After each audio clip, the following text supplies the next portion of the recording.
जय श्री राम। मित्रों, सनातन शब्द इस समय व्यापक रूप से सोशल मीडिया में, अखबारों में और न्यूज़ चैनलों में छाया हुआ है। आखिरकार सनातन का मतलब क्या होता है? क्या सनातन और सनातन धर्म एक ही है? और क्या सनातन धर्म और हिंदू धर्म दोनों एक ही शब्द हैं या एक शब्द के दो रूप हैं? आइए हम आज इस वीडियो में जानते हैं। मित्रों, सनातन की उत्पत्ति कहाँ से हुई, सनातन शब्द आया कहाँ से और ये कब से मौजूद है सनातन धर्म, आइए हम इस वीडियो में जानने की कोशिश करते हैं कि आखिरकार सनातन और सनातन धर्म क्या है। सनातन का अर्थ होता है मित्रों सत और तत्। ये सत और तत् दो शब्दों से मिलकर बना हुआ है। सत का मतलब होता है यह, तत् का मतलब होता है वह। सनातन वह है जो शाश्वत है, जिसका न आदि है न अंत है। सनातन को सनातन धर्म के नाम से भी जोड़ा जाता है, क्योंकि सनातन शब्द पहली बार पृथ्वी पर धर्म के रूप में मान्यता मिली सनातन शब्द को। वह इसलिए मिली क्योंकि सनातन शब्द का जो शाश्वत अर्थ होता है, जिसका अंत होता है न आदि होता है, इसीलिए सनातन से सनातन धर्म बना, क्योंकि इसका जो है कि कभी आदि है न अंत है। सनातन धर्म को बाद में हिंदू धर्म के रूप में भी जाने जाने लगा, क्योंकि सबसे पहले जो पृथ्वी पर किसी ग्रंथ के रूप में जो है कि कोई धार्मिक ग्रंथ के रूप में किसी ग्रंथ की उत्पत्ति हुई तो वह है वेद। वेद के बाद पुराण, रामायण, फिर महाभारत, इस तरह के जो प्राचीन ग्रंथ हैं उन ग्रंथों में भी इसीलिए सनातन शब्द का उल्लेख मिलता है और उसी से सनातन धर्म बना। और क्योंकि सबसे पहले अस्तित्व में सनातन शब्द आया और उसका वर्णन सभी वेदों में, धार्मिक ग्रंथों में, पुराणों में मिलता है, इसीलिए सनातन शब्द को सनातन धर्म के नाम से जाना जाने लगा। और ये चूँकि हिंदू धर्म के पुस्तकों में, धार्मिक ग्रंथों में सबसे पहले उल्लेख मिला, इसलिए सनातन धर्म को हिंदू धर्म से जोड़कर देखा जाने लगा। वास्तव में मित्रों, सनातन कोई धर्म नहीं है।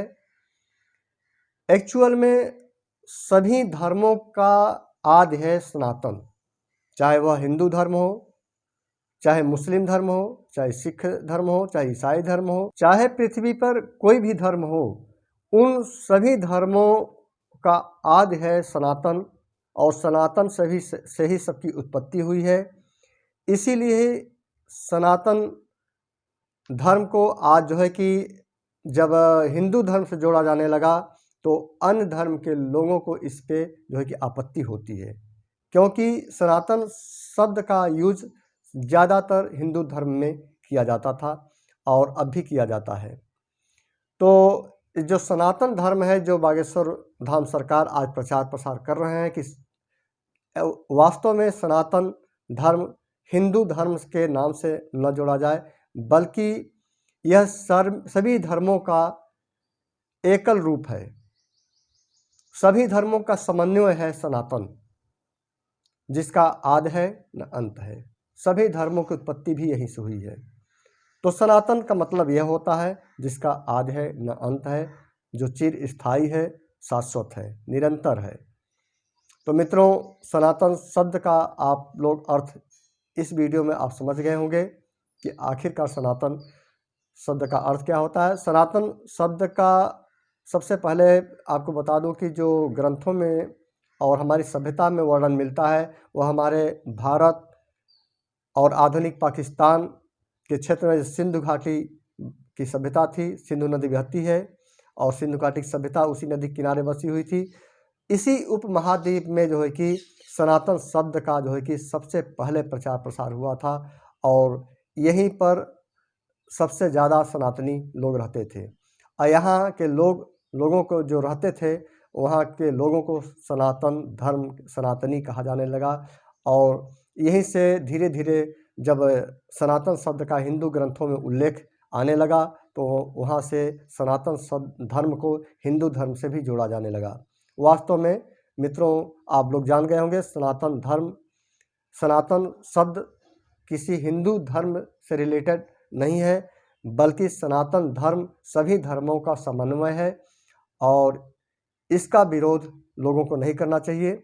और सनातन शब्द का, सनातन धर्म का इसमें प्रचार प्रसार इसलिए किया जाना चाहिए मित्रों कि जो हमारे धर्म की उत्पत्ति के पहले जब जात पात धर्म की उत्पत्ति नहीं हुई थी, तब जब वर्णों में व्यवस्था चल रही थी, जब त्रेता युग में 4 वर्णों में, जैसा कि वेदों में हमारे जिक्र आया है, 4 वर्ण होते थे, गीता में भी, भागवत गीता में भी इसका वर्णन किया गया है कि 4 वर्ण होते थे। जब केवल 4 वर्ण होते थे, ब्राह्मण क्षत्रिय वैश्य शूद्र, उस समय जो है कि कर्मों के आधार पर इसे बांटा गया है। गीता के अध्याय 4 में इसका वर्णन भी किया गया है। तब जो है कि न जाति था न कोई धर्म था, यदि कोई धर्म था तो वह था सनातन। तो इसे जो है कि किसी धर्म के नाम से न जोड़ा जाए, सभी लोगों को सनातन धर्म का प्रचार प्रसार करना चाहिए, सनातन धर्म में योगदान देना चाहिए। उम्मीद करता हूं मित्रों कि यह जानकारी आपको अच्छी लगी होगी। आगे भी इसी तरह की जानकारी आपको मिलती रहेगी। जय श्री राम।